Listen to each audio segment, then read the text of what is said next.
Yes, taking chances could be a very, very difficult task, but we just have to learn to take chances because although it could be risky at times, but when we decide to take chances, it helps to improve our lives, and definitely we usually come out a better person.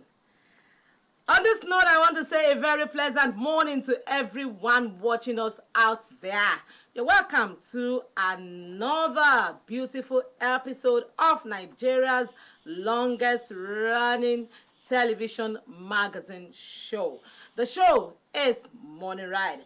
And my name is Yinka Kenny. As usual, in the building is KZ. Yeah. Good morning, KZ. Good morning. How are you, YK?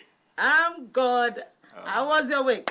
Great. To God be the glory. And yours? Mine was beautiful. You know, yesterday I was at the press screening of Stanley Ideology's Okay.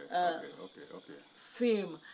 And it was a beautiful one, talking about the autistic children. Yes, and so much we can do when we show love to people. So much we can bring out of people when we show love. It was wonderful. It was wonderful. Wow. That's beautiful. Well, on the note, I also want to welcome you to yet another beautiful edition of Morning Ride. Coming your way from NTA2 Lagos Network Center. Every Saturday morning we are here to start your weekend on a brighter note. I'm Kazim Adeyemo. Please stay with us. So much for you to look forward to this week. So much for you to look forward to this morning. You know that we always take you on a very, very beautiful, jolly ride. And this morning, as usual, you know that we start with our groove. And this morning we're giving you a beautiful music from Timi Dakolo singing Amen.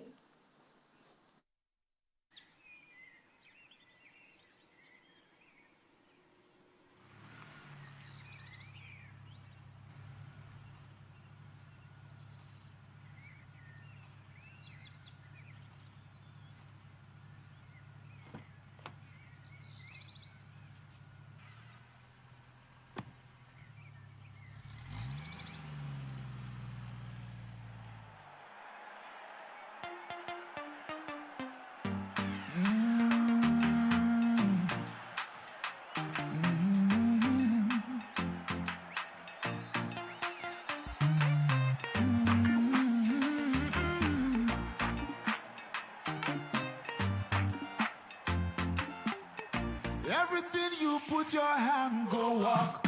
Your name go open doors. You self go be a boss. Amen. Amen. Everything you put your hand go walk. Your name go open doors. You self go be a boss. Amen. Amen. Every hustler getting paid. Where the hustle go come to pay. Your own in no go take. Amen. If you don't find work, do your own. God self go do his own. And flesh go cover bone. Amen. Amen. If you believe it, say amen. If you believe it, say amen. If you believe it, say amen. Amen. Amen. Everything you put your hand go on. Your name go open doors. You self go be a boss. Amen. Amen. Everything you put your hand go on. Your name go open doors. You self go be a boss. Amen. Amen. Sister where one man sees until where they find begin. One day you go born twins. Amen. Amen. They're not wait on losing job. Landlord come they do like God. One day you go be landlord. Amen. Amen. Good news go locate you. Watch and see it no go take. If you believe it, say amen. No. Amen. Amen. Everything you put your hand go walk. Your name go open doors. You self go be a boss. Amen. Amen. Everything you put your hand go walk. Your name go open doors. You You self go be a boss. Amen. Amen.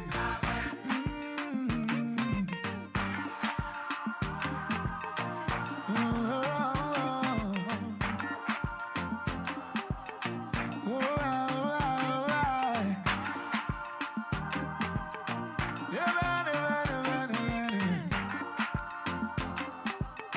long life go follow you.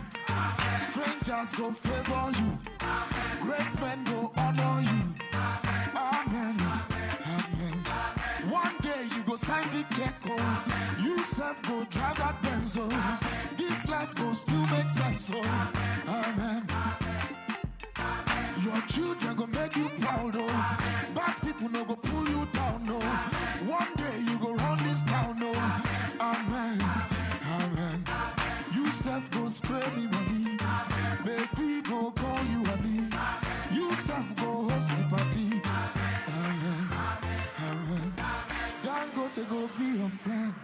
Otedola go be your friend. Adenuga go be your guy. Amen. And I say a big amen to all that. Yeah, my children would definitely make me proud. KZ, I don't know about you. I'm saying amen too. I'm saying amen too. Yeah. Yes, welcome back. You know that on the show we always do have beautiful packages lined up for you anytime we come here this morning. This morning we'll be having an interview with some reporters, producers, directors from BBC, because we were talking about the so much talked about BBC latest documentary titled Retirement Hell. You know, everyone is talking about that. Yes, we have those that were behind that documentary today with us. So you don't want to miss that segment. That's right. Indeed. Trust us, it's going to be very, very engaging, because it's one very interesting discussion that we're going to be looking at on that documentary. Call it expose this morning, because there's so much you will certainly go home with from that conversation we'll be having with the crew, the production crew from the BBC. Exactly. Also, we have our usuals that we serve to you anytime we come around here. We have Tolani somewhere in the building to dish us with lifestyle and nutrition. That's right. And of course, all other regulars, entertainment tidbits, are all intact for your enjoyment this beautiful morning. All right. So you don't go anywhere, because we have a whole lot of packages for you, for your enjoyment. Yes. So about now, we have our guest joining us, of course, virtually to have a discussion on, I say, a docu-story or a documentary made by the BBC African High. So, and all the production team are here with us to talk about the documentary, what informed it, and every other thing that surrounded the production. And of course, like I said, very importantly, there's one or two information that you're certainly going to go with on this very conversation that will surely be helpful. Okay, so let's quickly see the picture frame of our guest. We'll be back.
Let's welcome. I mean, there you saw the profile of our guest that we will be, chatting with on this epoch-making production of BBC Africa Eye, and the title, of course, is Retirement Hell. Okay, or is Retirement Hell. All right, so let's welcome our guest. Yemisi Adegoke, the reporter with BBC African Eye. Yemisi, nice having you join us. Good morning. Thank you for having us.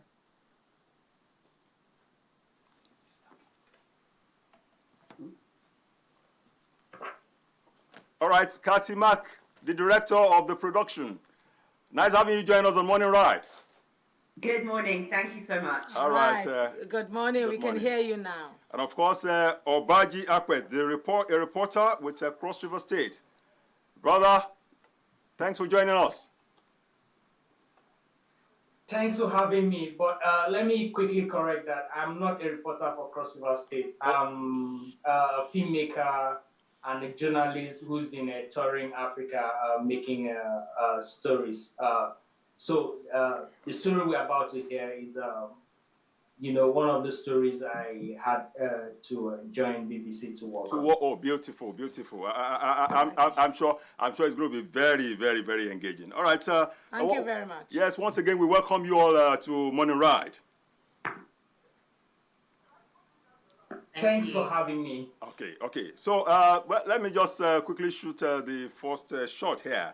And of course, I'll be talking to Yemisi at this point. Yes, we gathered that this production took about 5 months, to achieve. And well, we are all in the business. We have to really commend your efforts, that you put into all the production.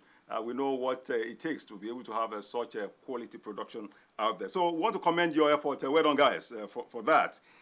Okay, Yemisi, tell us what perhaps triggered this kind of documentary you guys produced, and of course the outcome if it meets your expectation.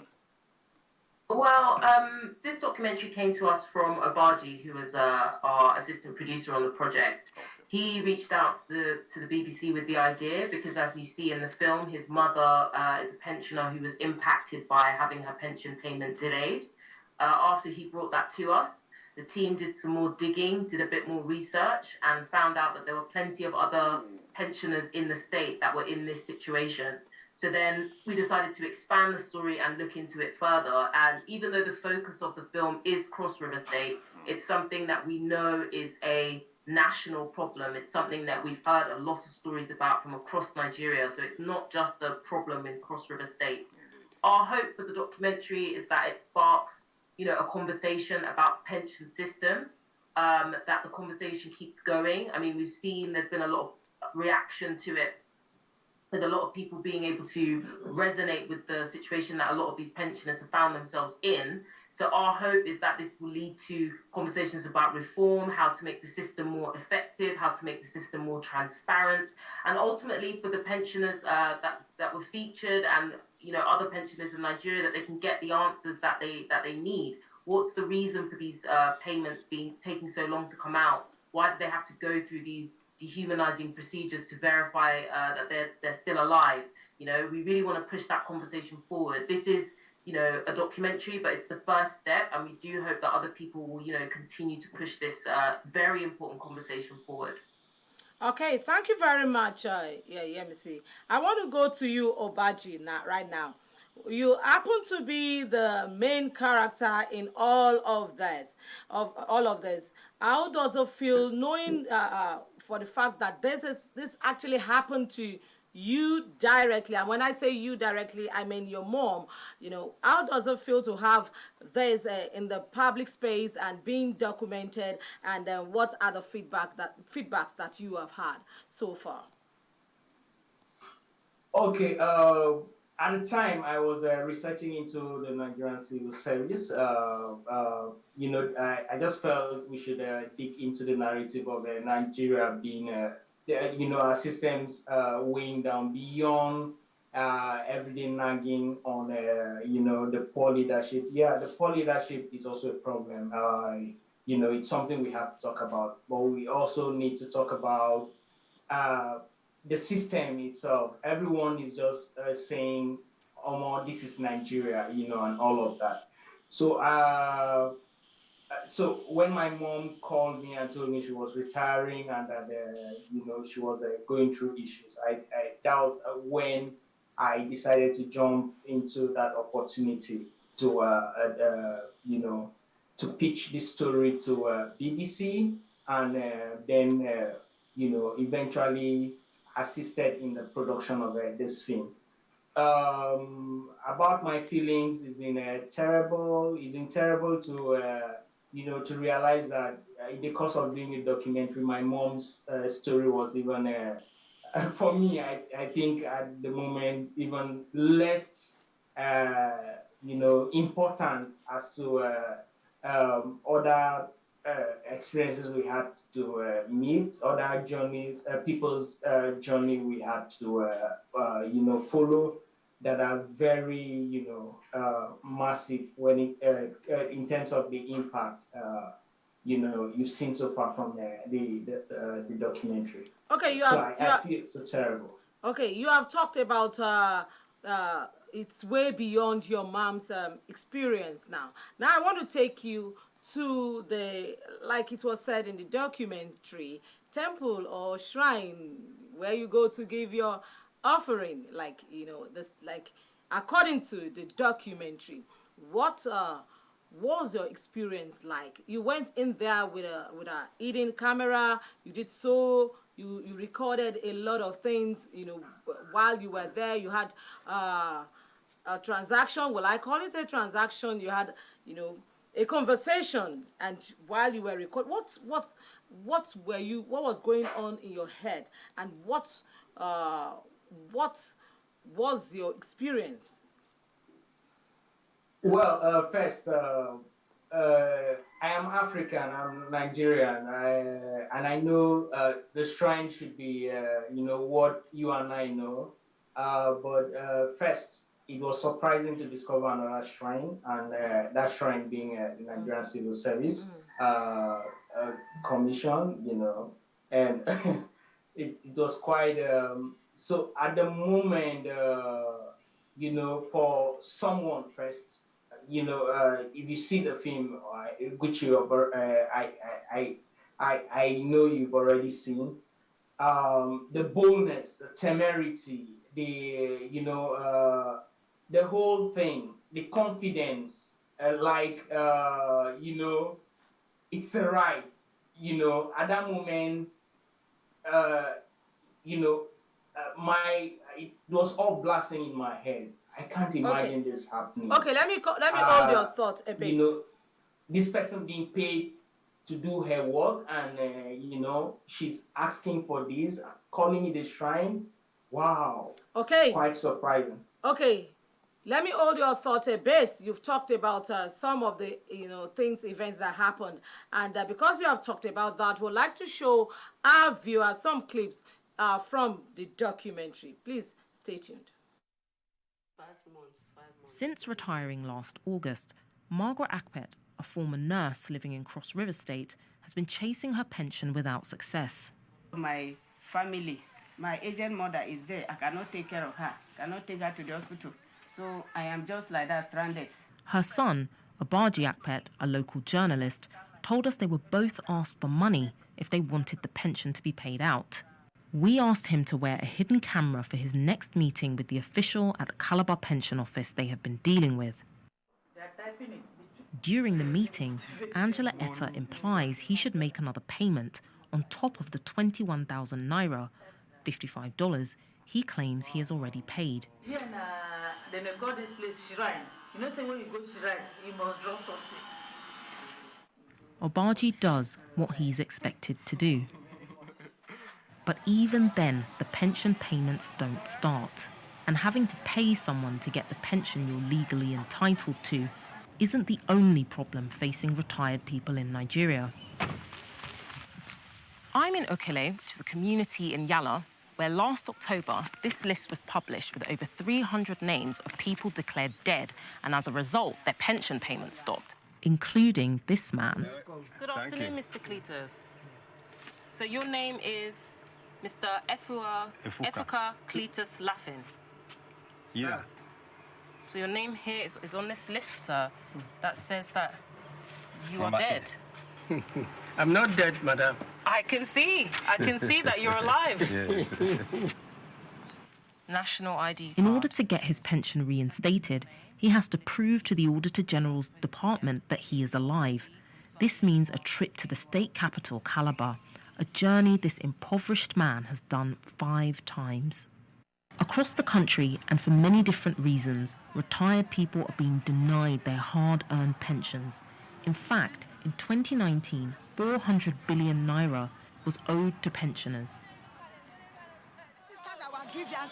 Last November, many other pensioners, tired and frustrated by delays to vet them and reinstate their pensions, protested outside the offices of the Auditor General, Mrs. Franca Enoch, in Calabar. Retired nurse Epeyong Ewa was involved in the protest and is still angry at how the pensioners were treated. No honor given to them.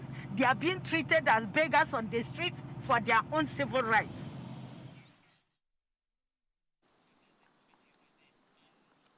That's right. I mean, you saw that the documentary we've been talking about. Honestly, I find it amusing that a government organization is now a shrine where you have to appease the gods. well, what effrontery. She spoke with a lot of... All right, let's go on. Kati, glad to have you join us once again. Thank you. Yes, let me take you. You are the director of this epoch-making documentary. Share with us some of the technicalities, that went into this production, particularly, the pro and the post-production of this documentary. And is there anything you would have expected better in this production? Yeah, well, this is an investigation, so we had quite a small production team in that we had to go around quite quietly and kind of like, not be obvious about things. So I filmed most of it. We also had to have the undercover element, which was something that we have to prepare for a lot, so that goes off smoothly. The main issues is that we're filming during COVID, so there's obviously a global pandemic going on. We have to be careful. We have to make sure that everyone that appears on it is careful as well. We are obviously filming with elderly people, so we have to kind of make sure that they're safe too. Post-production was also the same issue, was that we're doing it during COVID, so we're obviously not editing in the same rooms and things. So we had to have a much longer time to get everything together. I would also like to say that you just featured a clip of one of the people in the films, Epica Cletus. Sadly, Epica Cletus passed away yesterday, which has been confirmed by people in his village. So he passed away without still not receiving his pension. So that just really highlights as well one of the issues that we're dealing with. These are elderly people, and if they're spending a lot of time trying to get their pensions, we don't know how many other people can pass away in that situation. So it's a really sad situation. Okay, thank you. Indeed. It's such a harrowing experience, to hear that someone who had worked all his life, the productive years of his life into, serving his nation, his state, and had to die without collecting his, pension benefits. But let me quickly return back to Yemisi. Yemisi, I have attended BBC engagements or workshops, if you like, at different times, and I know what one thing that is very prominent that usually will not miss coming up is the editorial guidelines of BBC, which is the standard at which BBC operation is based. Now, of course, one of it is truth, accuracy, fairness, privacy, and all of that. Now, talking about fairness, all right, in a production like this, as it were, a state government is complicit, as it were, or allegedly, in this documentary. Our viewers would like to know did you actually exhaust all avenues in getting, across to the other party in getting their side of the story? And by that, I mean, for example, in this documentary, I've watched it as well. I mean, seeing you, the reporter, let me see, maybe trying to make an entry into the government house, or maybe some of the correspondence you have shared, sent across to the government on this issue. Did you exhaust all the avenues? Well, I'm glad you mentioned the BBC values. We wouldn't have been able to put this documentary out had we not exhausted all avenues. That is a crucial part of the BBC and how we operate, that we have to give the people that we're accusing, or if we've made any observations about people, we have to give them the right to reply, which we did. Every official in that film was given a right to reply. We reached out to comment from the Cross River State Government. We haven't received any response. And, we wanted a response from them. We also requested interviews. We got no response back from them. So they have absolutely had the opportunity to give us their own comments. We also wanted answers from them. We're hearing this from the pensioners. We wanted to understand, what's the reason for this? Why is there a list of suspected ghost pensioners? What were the criteria? What was the metric to determine that these people are supposedly dead? We wanted to hear this from, the state government. We wanted to hear this from the Auditor General's office, but we did not get any response. So, I mean, we did give them the opportunity, and we're still hopeful that now that the film has come out and it sparked this conversation, that we will hear from them at some stage. But as you mentioned, this is a core part of BBC policy, and we followed that to the letter. All right, thank you very much, Yemisi. Do you have, because to everyone out there, these are allegations, and we see that all the while you made the investigation on the part of the people from the village, from the town, from the people, from the civil service offices and all that, we had proofs, we saw proofs. Do you have evidences of the fact that you actually reached out to the state government? Do you mean, do we have evidence? As in, yeah, I mean, they have, and we have copies of the letters that we sent them. So if they were to ever say that we didn't, we absolutely have proof that we did. As I said, this is a core part of the BBC. If we had not taken those steps, we would not have been allowed to release this documentary. As you know, the BBC is a global company. It follows a particular set of rules. It wouldn't have been broadcast if we hadn't have tried to reach out to them. As I said, we're still waiting for the Cross River State Government to release any kind of comment. They are yet to do so. But I can assure you that if that ever came into question, we do have plenty of proof that we have tried to reach these people multiple times, not just the once, multiple times. Okay. Certainly, that is very, very essential in this business, which you and I know very well. All right, let's perhaps look into talk about some of the dangers of this profession. Okay, at some point we had a Ghanaian undercover investigative journalist here. I mean, joining us on this show at some point. His name Anas Asemeyo Anas.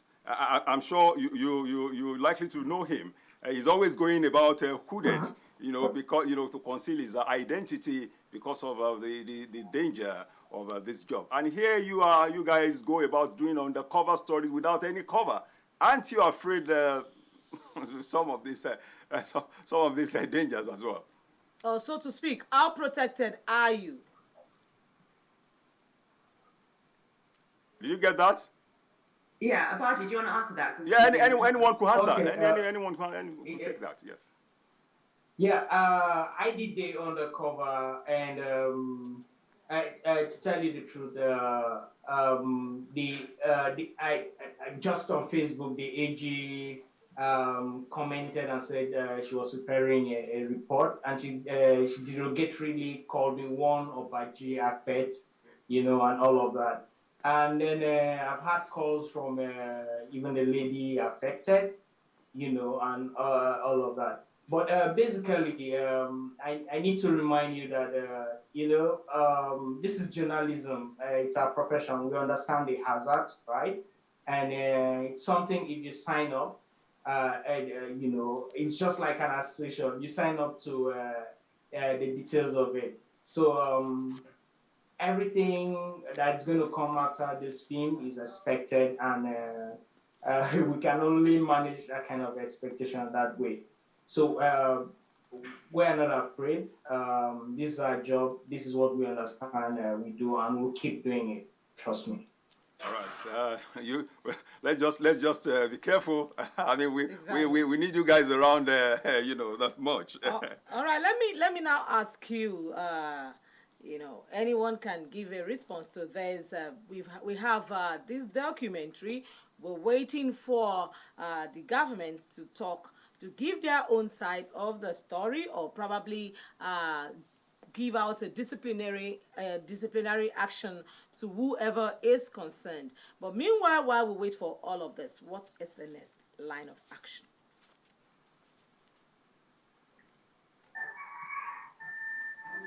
I'm sorry, can you repeat? I didn't understand the question. Sorry, can you repeat that? Okay, I said that we have had the documentary, and we're still waiting for the state government to respond to this, and probably put out a disciplinary action to whoever is concerned, or take actions or inactions to, while we wait and the documentary is out, waiting for the state government.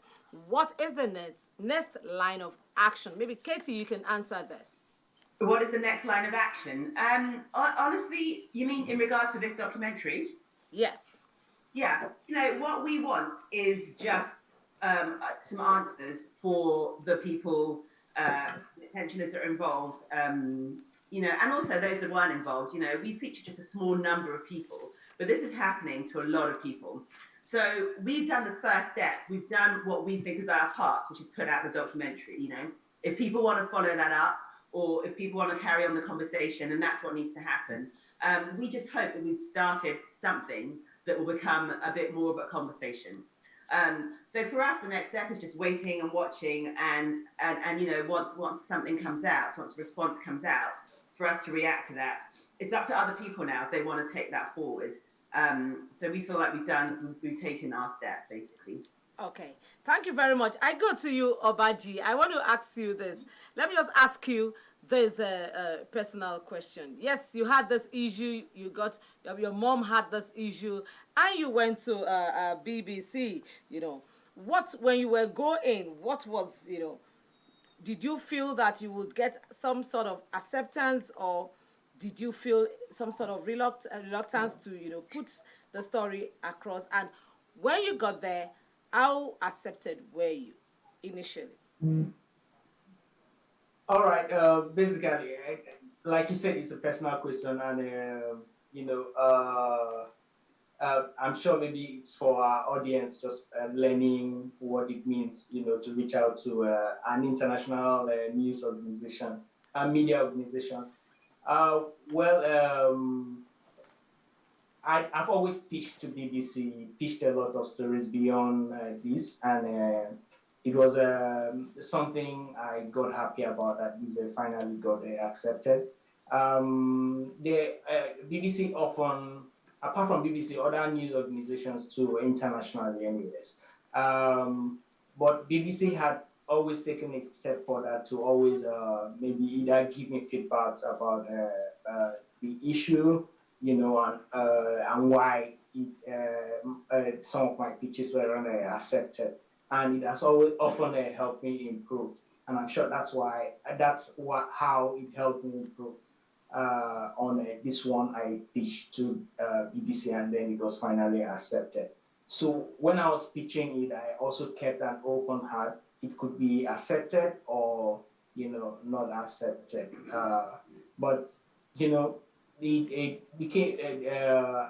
At the BBC Africa, everything.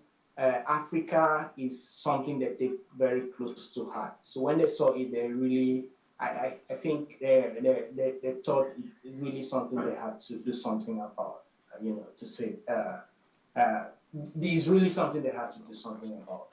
So that was it. Okay, let me go straight to Kathy now. Kathy, let me see either of you can answer this question. Yes, BBC African Eye. We hear a lot of documentaries that you put out there, a lot of stories that you work on and you bring out there. Now, when we talk about Africa, as a whole, is it so much of the negativities? What do you try to, look out for the positive values or the positive things in Africa to bring out to the world? On a lighter note, yeah, me see, doesn't your eye see positive things also? Do you know what? I think, BBC Africa Eye is an investigative program. So we're looking into investigations. We're looking to showcase things that are not so pleasant necessarily, but that's the reality on ground. If you look at BBC Africa's coverage holistically, you'll find a lot of well-rounded, quote unquote positive stories about Africa. If you look at the content holistically, but any investigative program, even if you look at, in the UK and the US, if you're looking at investigative journalism, it's not necessarily about shining like a so-called positive light, but the impact that we hope investigative journalism does is ultimately to make change happen and positive change happen. So it's definitely not about just nitpicking at negative things about the continent. It's about these are problems that we have. What kinds of solutions can we come up with? And we've had a lot of conversations since the documentary came out about what can be done to reform the system. So the aim is positive. It might look like it's coming out as attacking or negative, but it's not. We have to be realistic about the challenges that we're facing and have honest conversations about how we can, impact positive change. That's the whole point of Africa Eye. If you look at BBC Africa, there are a lot of very well-rounded and very sort of positive stories about the continent. But our job is as journalists is to report the truth. We're not PR professionals. We are journalists, so our job is to tell the truth and report what's on ground. And sometimes that doesn't look nice, but the whole point is this is shedding a light on issues that exist and propelling conversations forward so that we can fix them. That's the aim of all this type of stuff. Okay, so far, what is the outcome? Do you feel that so far the investigations that BBC they've been doing so far, do you think that you have achieved a result as in changing that sector or changing that indecency in that part of investigation that you have brought out? Do you think that your investigation has brought out some sort of result in impacting positively or changing the society in some form? Let me go to you, Katie. What I think has happened is that there's been huge conversations, and conversation is a prerequisite to action, right? So if you talk about something, then maybe something else happens. So there've been really good conversations online, until we get like a response from the government, which is really, really what we're hoping to get. We don't know what kind of reaction is happening there because they've been silent. So we don't know if it sparked anything there. But we do know that it sparked something just in people watching it. And it also was just an opportunity for a lot of people, a group of people who aren't normally heard, right? Pensioners are not a group of people that people normally listen to, and we found that when we were making the documentary, that they kept saying we've been trying to tell our story, but no one's listening. So we think just even doing the story is giving them a voice, and I think that's important for people to feel like they're heard or someone is listening. So that's what we've seen. We've seen reaction, and the reaction has been positive. So that's good for us in terms of change. In terms of what happens at a government level, we have to wait and see. But I hope that they respond to us. All right, no doubt. The African Eye documentaries over time very impactful and making positive changes in the society. It's just that, one just would like to see you maybe doing something on somebody doing something positive, changing society, not necessarily exposing the ill in the society, so that others can emulate well, that's a good one. But as we round up, let me quickly ask you this. Any of you could, can take this. How do you, seek for the kind of report or the stories you do? Is it the way, the one like Obaji brought, or you do the normal nosing around like, we do in journalism? Well, it's a mix of both. I think we have journalists approach us if they have story ideas. Our own reporters within our offices also have their own ideas. We also get requests from the public. So sometimes, we're contacted by people saying, we'd really like you to look into this issue. So it's, multiple streams of story ideas. But, we're always looking for stories. We're always looking for things to investigate. As Katie said, our aim is to try to impact some sort of positive change, start conversations, push them forward. So anybody who does have any ideas about things that they'd like us to look into, they can contact us through the BBC Africa social media handles, my page, Katie's page. We're always open. All right, thank you very much. Yeah, Missy Adegoke, a reporter, BBC African High. We appreciate you for your time. Thank you so much. All right, Kati Mark, director, thank you very well. Thank you as well. Thank you. Appreciate it. And my brother Obaji Akwe, we really appreciate your time this morning. Thanks for having us. All right. And we say, well done. Keep doing what you know how to do well. Thank you. All right. That's a wrap for this segment right now. It's been so much about the BBC documentary Retirement Hell. Remember that you can watch all of our programs on DSTV channel 369, GoTV channel 114, and Star Times channel 104. Also on social media platform www.nta2.tv. Facebook at NTA2 Lagos Network Center, and on Twitter at NTA2LNC, and YouTube at NTA2 Lagos. Also, you can download the NTA2 app for Android devices. There you can watch all the interesting programs that we have for you on the station. Right now, it's lifestyle and nutrition. I look at Tolani every day and I admire her, and I wonder, well, I've rested my case though. Let me be talking about immunity, because everybody is everybody is throwing caution to the wind now about seems like COVID-19. So let me just be building my immunity, even if I get fatter than this. Good morning. Good morning, okay. I'm always admiring you, so I don't know what you're admiring. Because me too, I want to add a little, so. You still want to have flesh? Just a little. I'm below the ideal weight for my height. Imagine? Yeah. Okay, let's hear what you have for us today. All right, thank you, Ike. Yeah, I know you've been waiting for me. Just take a chill pill and we'll be back after this break.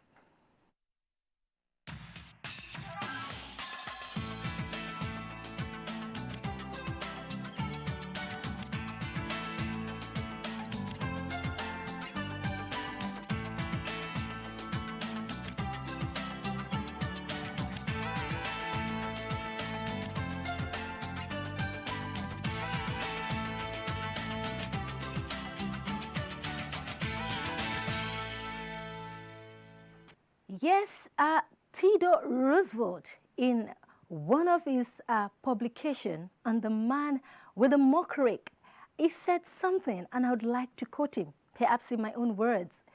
He said, "There is filth on the ground, and it must be raked. It must be cleaned." He said, "But the man who does nothing, or is complacent, or sits on the fence, is more than a traitor, yes, than the real offender." Yes, my name is Fashion Tolani, and this is the health, lifestyle and nutrition segment of Morning Right Show. Yes, we've had some experiences recently, because I'm talking about mental health and sexual assault. Yes, we do not understand that sexuality, it is part of our health. And there's a time when we can have a malfunction in sexual health, not just being, sterile or whatever, or, there is a link between the mental health and, of course, the sexual health. And then of recent, the country has been shaken with a whole lot of unfortunate, experiences with some females. We have a beautiful Uwa girl sometimes last year. And then, of course, we're working up into several of these same cases, even recently with the Obong, this energetic lady, not asking for freebies, not asking for help, just asking for a chance to live life and work. And what does she get in return? She got raped, she got murdered, and she was buried. And this is so unfortunate. So what is it about sexual assault? One thing we need to understand is that sexual assault is any form of sexual advance. Any form of sexual advance or sexual activity that is without the consent of the victim. Or, better still, the victim does not have the opportunity to consent to that activity. And that is basically an assault. You could be sexual violence. That's under sexual assault. Sexual violence could be rape, attempted rape. It could be child molestation. It could be incest. It could be fondling or any kind of it.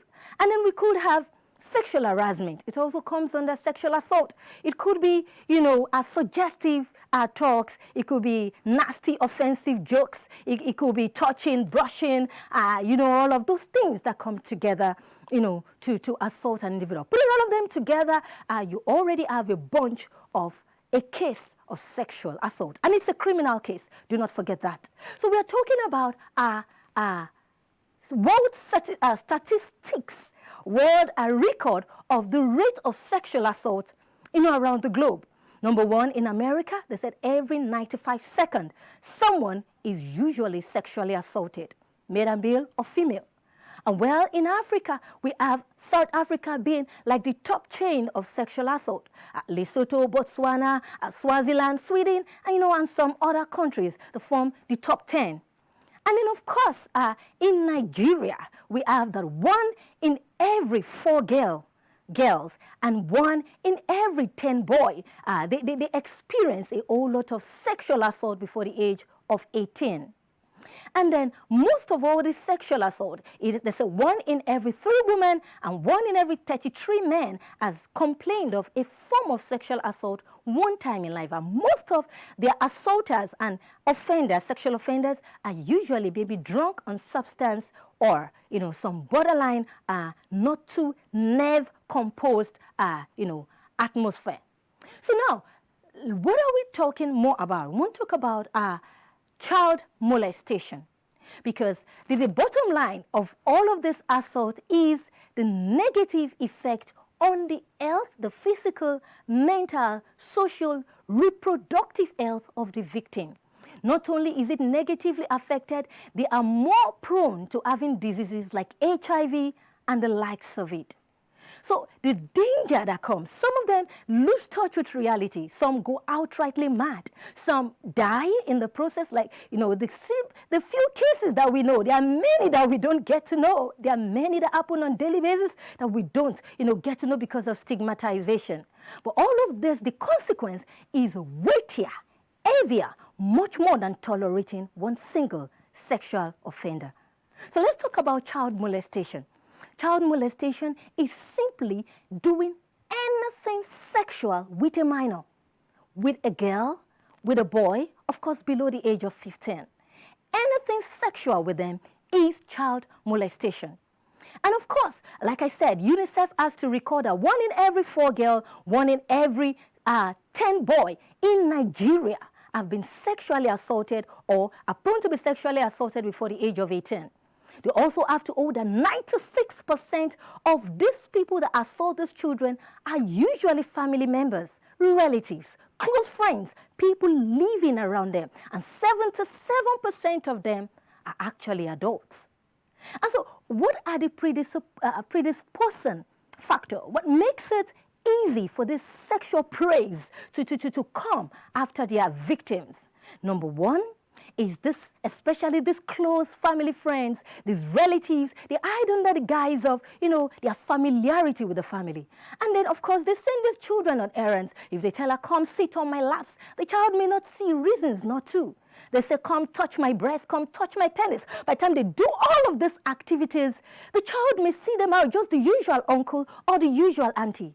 And usually, because they are not open to this as an assault, it is later in life that they can be open to it, that they were assaulted. And that is why it is an onus on parents on words to talk to their daughters. Don't let auntie tell you to put your mouth to her breast. Don't let uncle tell you to touch a part of him. Don't sit on uncle's laps. Don't do those things because they perpetrate sexual assault. So we are going to talk about some other factors again. These are these so-called endearing names. My wife, my husband. And a lot of parents allow this to fester. And by the time you have this happen, they move closer to that child. Of course, you already have some other instances of, some assault, some sex offenders coming straight to the child and saying things like, I'm your relative, I'm close to you. And then they have that chance to come close to the child. So we're going to take a short break, and after this, we'll proceed on this hot topic.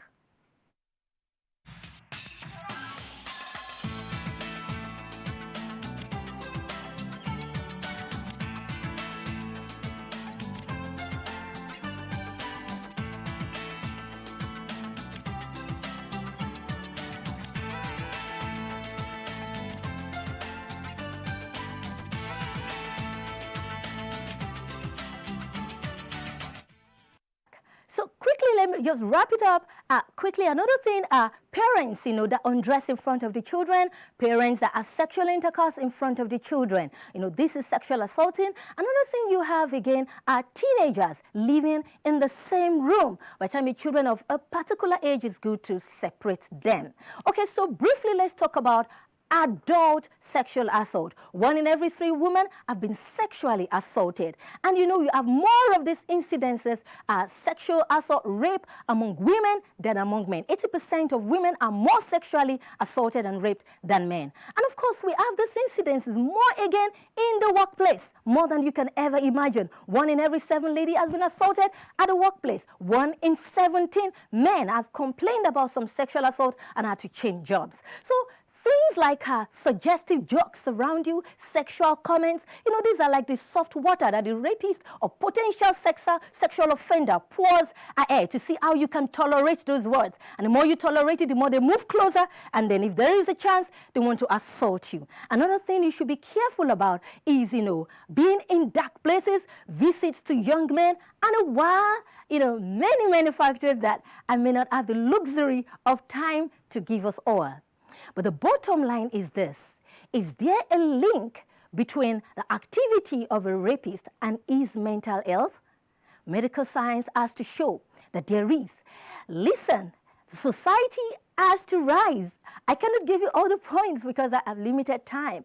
But society needs to rise against this onslaught of, the sexual prevalence in the society, the stigmatization of people that have the courage to step out is so high that we need to rise up together to clean this filth from the society. Mothers must talk to their sons. When a woman says no, it is no. And mothers must also, or fathers, talk to their daughters when inappropriate visitations to the opposite sex, demands from so-called uncles, demands from people around you that are sexually assaulting, are sexually demanding, you should turn back from them.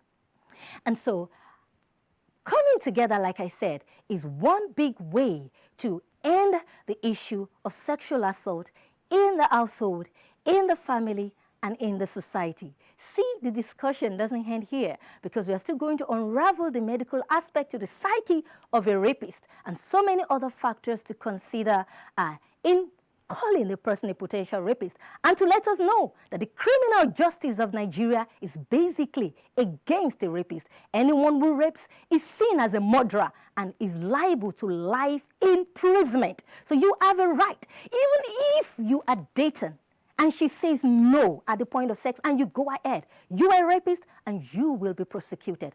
Also, child molesters are given 14 years in jail. All of this, we must be aware that there is justice and it will be taken out on any offender.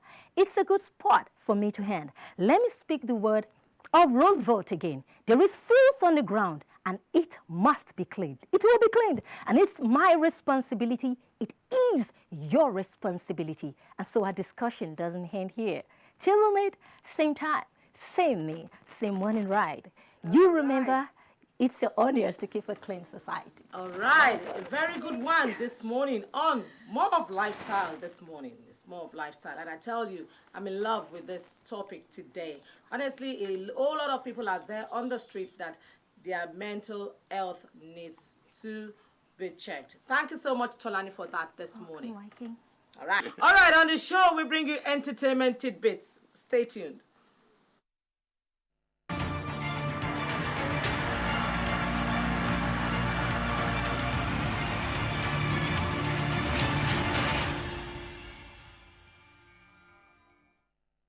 Glad to have you join us on Entertainment Tidbit on Morning Ride.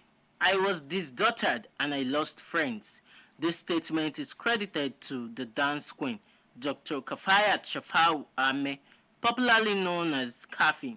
She revealed these and more on an interview recently.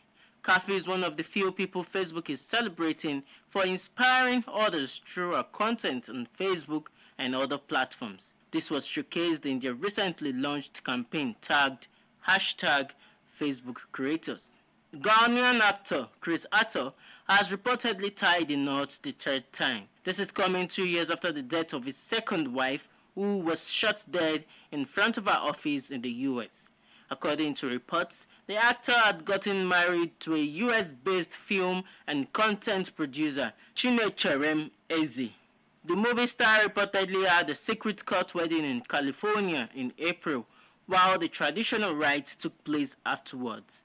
Lagos State Governor Babajide Sanwo-Olu recently hosted Nigerian skit makers Ikorodu Boys. The governor hailed the achievements of the young boys, lending credence to the New York Times Square feature. Sanwo-Olu also re-emphasized the state's commitment to developing creative talent.